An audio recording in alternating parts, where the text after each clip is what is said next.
Question du jour.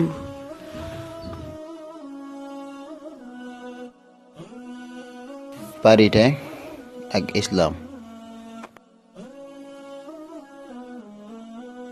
loolu mooy xaaju njëkk bi. tey nag émission bi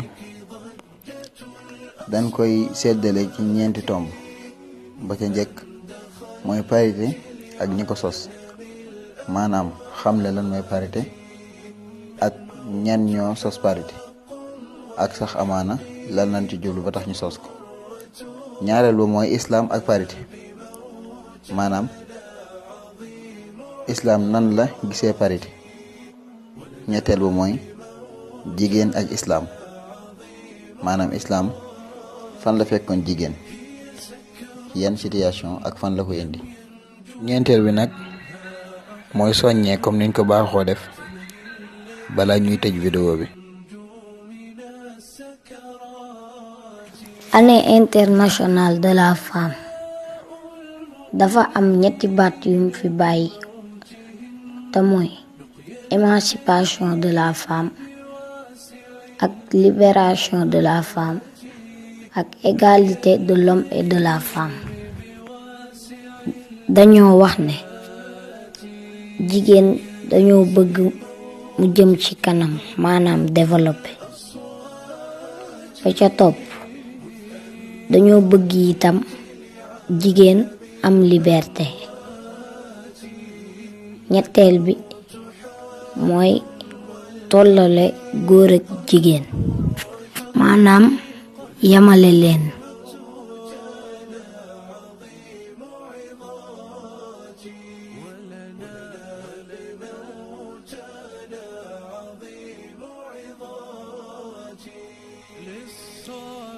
ñetti baat yi nag doy na ngir ñu mën a jigéel ak dégg ci yow mi seetaan vidéo bi te xamoo lan mooy parité. waaye nag li mata xam mooy lii lépp nag ay doomu aadama ñoo ko créé maanaam ñoo ko sos ay nit yoo xam ni seen yéene mooy xeex diine.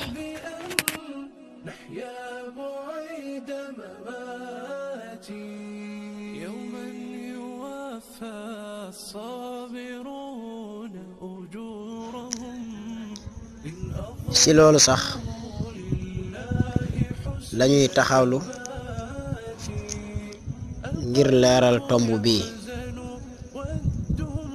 ndax àddina li muy rëy rëy ñaari kuréel rekk ñoo fi nekk te mooy xisbullah ak xisbu saytaane mi nga xam ni sunu borom subhanahu wa ta'ala néewoon nañu du dañ mukk di leen xeex li fii yag da leen a mortadloo maanaam da leen a génnee ci seen diine moom la alquran di wax naan wala yazaaluuna yuqaatiluunakum xatta yarduukum an diinikum. loolu nag jullit bu ne war nga see bàyyi xel bu baax di moytu seeni pexe rawatina nag jigéen ñi.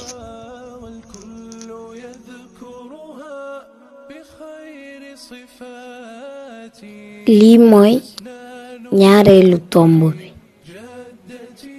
Islaam ak parité maanaam mooy Islaam naka la gisee parité. alquran waxoon na ne wali rijaali alayhinna darajatun ma nga nekk sa suuratul baqara aaya 227. wax na itam ar-rijaalu qawwaamuuna ala nisaa ma nga nekk sa suuratul nisaa aaya 33. ñaari aaya yi yépp nag day wane ni góor moo ëpp daraja jigéen ndax suñ boroom moo ko jiital.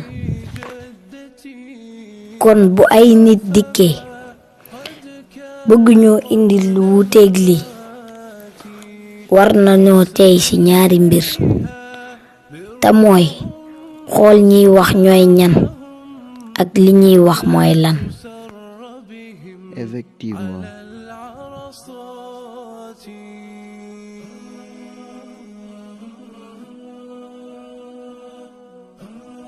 ku dib jullit yaakaar naa ni am nga loolay ndax suñ borom subhanahu wa ta'ala lim bëgg ci yow jigéenu jullit bi wóote na lool ak parité kon da ngay jàpp ni même bu dee parité am na solo sax pour yow ndax lim lay yàqal mu ëpp fuuf lim lay jëriñ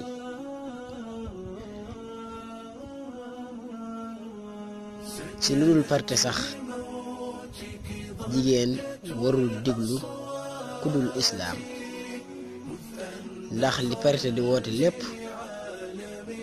fekk na islaam jox ko jigéen bu yàgg. kon ñoo ngi taxawlu foofu incha allahu rabbi di leen jox dig daje ci beneen vidéo bi muy ñaareelu xaaj bi di sàkku ci yow mi doon seetaan vidéo bi nga abonné ci chaîne boobu di 3i TV te jéem a partager vidéo bi ngir yeneen jullit man cee jariñu. Assalaamu alaykum wa aleykum